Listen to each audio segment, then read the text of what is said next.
मैं हूं आबिद हुसैन शेख, आपका खैर मकदम है 4 टीवी न्यूज कर्नाटक एक्सप्रेस में। आज से राज्य में मतदार सूची परिष्करण का काम शुरू, चुनाव आयोग की घोषणा।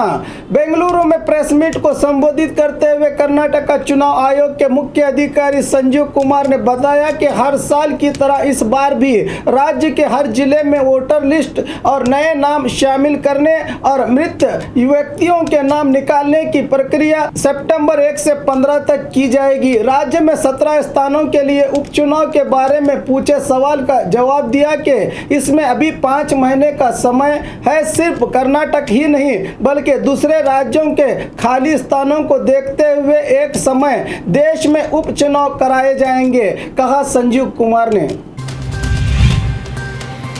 गणेश ले जाते समय आग हादसा, कोई नुकसान नहीं। पिछले दिनों गुजरात में गणेश मूर्ति ले जाते समय इलेक्ट्रिक वायर के संपर्क में आकर 10 लोग घायल हुए थे, जिसमें 3 लोगों की मौत हुई थी। अब ऐसा ही हादसा बेलगाम शहर के भाग्यनगर में पेश आया है। 15 फीट से अधिक ऊंची गणेश मूर्ति को प्लास्टिक से लपेटकर ट्रैक्टर में बेलगाम से चिक्कोडी ले जाया जा रहा था कि शहर के भाग्यनगर 4th क्रॉस के पास इलेक्ट्रिक वायर लगने से प्लास्टिक में आग लग गई, मगर युवकों ने मिट्टी डालकर आग पर काबू पा लिया, जिसके चलते कोई भी नुकसान नहीं हुआ।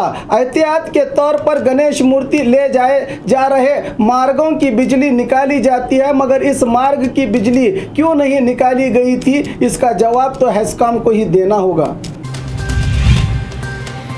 सीएम को मिलने पहुंचे अपाहिज पर अधिकारियों का रौब। अधिकार का नशा सर चढ़कर बोलता है। इस नशे में इंसान अपनी इंसानियत को भूल जाता है। ऐसी ही एक घटना बेंगलुरु के डॉलर्स कॉलोनी में घटी है। बीजापुर के लक्ष्मण नामक दोनों पांव से लाचार व्यक्ति बड़ी मुश्किल से मदद की उम्मीद लिए बेंगलुरु डॉलर्स कॉलोनी में स्थित सीएम निवास पहुंचे थे कि वहां मौजूद सुरक्षा अधिकारियों ने इन्हें गेट से भगा दिया। अब सीएम साहब के वॉकिंग का समय है, वो इस समय किसी से नहीं मिलेंगे, यहाँ पर मत बैठो कहकर लक्ष्मण के साथ गैर इंसानी सलूक किया गया है। क्या इस बात की खबर सीएम को हुई है तो क्या वो बीजापुर से मदद की उम्मीद में पहुंचे अपाहिज लक्ष्मण से मिलेंगे? इन सब सवालों का जवाब आना अभी बाकी है। तुमकुर में रौडियों को लेडी कॉप की कड़क चेतावनी। तुमकुर जिले में हो रही आपराधिक गतिविधियों को रोकने के उद्देश्य से और खासकर गणेश और मोहर्रम त्योहारों के चलते शहर और जिले में सुरक्षा के प्रबंधों को लेकर होसा बड़ावाने पुलिस थाने में शहर के जयनगर तिलक पार्क के रौडियों को बुलवाकर सीपीआई पार्वतम्मा ने रौडियों के छक्के छुड़ा दिए। उनसे संबोधित होते हुए कहा कि शहर में कोई दंगा फसाद करने की कोशिश करेगा तो अंजाम ठीक नहीं होगा। या तो शहर छोड़कर चले जाएं या फिर खामोश ही शहर में रहें। मैंने यहाँ तुम लोगों को तुम्हारे चेहरे देखने के लिए नहीं बुलवाया है। मैं ट्रांसफर वगैरह से नहीं डरती। अगर शहर में कोई वारदात होती है तो पहले तुम लोगों को ही दबोच लिया जाएगा, कहा सीपीआई ने। सारे रौडी इन्हें देखते ही रह गए। 6 महीने से स्कूल न आने वाले टीचर के विरुद्ध कार्रवाई की मांग, ग्रामस्थों का आक्रोश। बीदर तालुका के मादकनहल्ली के सरकारी हायर प्राइमरी स्कूल के पीई टीचर मुसलसल 6 महीने से स्कूल नहीं पहुंचे, जिसके चलते विद्यार्थियों का बड़ा नुकसान हो रहा है। कई बार शिकायत करने पर भी संबंधित अधिकारियों ने अब तक कार्रवाई नहीं की। इसी बात को लेकर ग्रामस्थों ने स्कूल को ताला लगाकर आक्रोश जताया। जब तक इस पीई टीचर को निलंबित नहीं किया जाता, स्कूल का ताला न खोलने की जिद पर अड़े रहे। तो बीईओ वहां पहुंचे और ग्रामस्थों को भरोसा दिलाया कि उस टीचर को निलंबित किया जाएगा।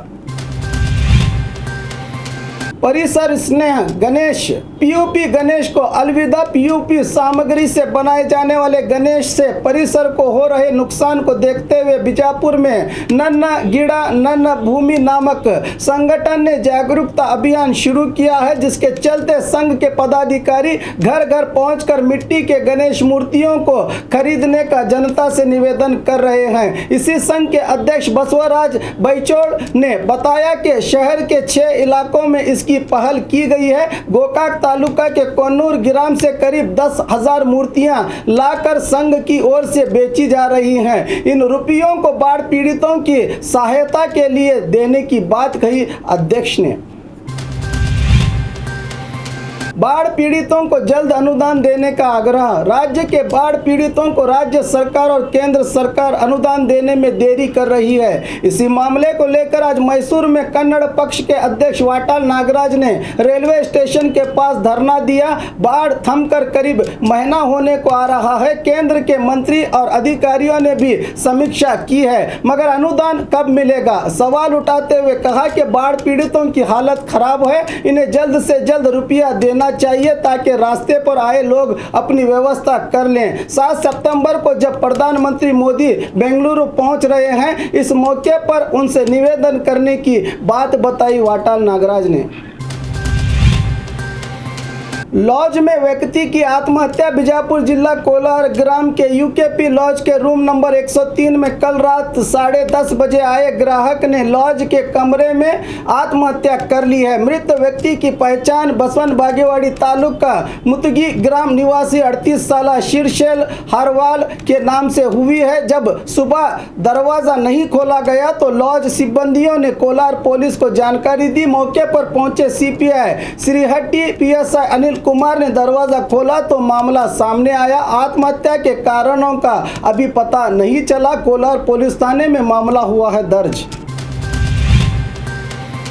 गणेश त्योहार पर फूलों के दामों में बढ़ोतरी। राज्य भर में गणेश त्योहार के चलते धूम मची है। फल, फूल और दूसरी जरूरियात की चीज़ों के दाम आसमान को छू रहे हैं, मगर फिर भी मैसूर की मार्केट ग्राहकों से खचाखच भरी हुई है। खासकर फल और फूलों के दामों में बढ़ोतरी हुई है। मोगरा, कक्कड़, कनकम्बरी, सेवंती वगैरह फूल महंगे होने पर भी बिक रहे हैं। व्यापारी इस बार फल, फूल और पूजा के लिए जरूरी सामानों का किट बेच रहे हैं, जिसका दाम 1,500 रुपये है। 5 महीने से नहीं मिला वेतन, फॉरेस्ट सिब्बंदियों का आक्रोश। बेंगलुरु शहर के पास स्थित बैनरघट्टा राष्ट्रीय उद्यान में जंगल की हिफाजत के लिए करीब 250 से अधिक गार्ड को काम पर लगाया गया है। हैरत की बात यह है कि इन कर्मचारियों को पिछले 5 महीने से वेतन नहीं दिया गया। फॉरेस्ट अधिकारियों को पूछने पर ठेकेदारों को और ठेकेदार को पूछने पर अधिकारी को पूछने का बहाना किया जा रहा है। बताया जा रहा है कि फॉरेस्ट अधिकारी और ठेकेदार के बीच झगड़ा हुआ है। इसी झगड़े की सजा इन कर्मचारियों को मिल रही है। क्या इस ओर सीएम ध्यान देंगे? बीपीएल कार्ड की होगी जांच, जिला अधिकारी का आदेश। सरकार ने कम दामों में गरीब जनता को अनाज देने की योजना के तहत बीपीएल कार्ड की शुरुआत की थी। सालाना 1,20,000 से कम आय बिना घर नौकरी वालों को ये सुविधा दी गई है, मगर देखने में आया है कि बहुत से सरकारी नौकर, वकील, टीचर्स वगैरह के पास बीपीएल कार्ड है जो सस्ते दामों में अनाज ले रहे हैं। इस हकीकत को देखते हुए नाअहल लोगों को जिला अधिकारी ने बीपीएल कार्ड वापस करने के लिए इस महीने की 30 तारीख तक मोहलत दी है, वरना कानूनी कार्रवाई करके जुर्माना और आपराधिक मामला दर्ज करने की चेतावनी दी है जिला अधिकारी ने। और खबरों के लिए देखते रहिए 4 टीवी न्यूज़ कर्नाटक एक्सप्रेस।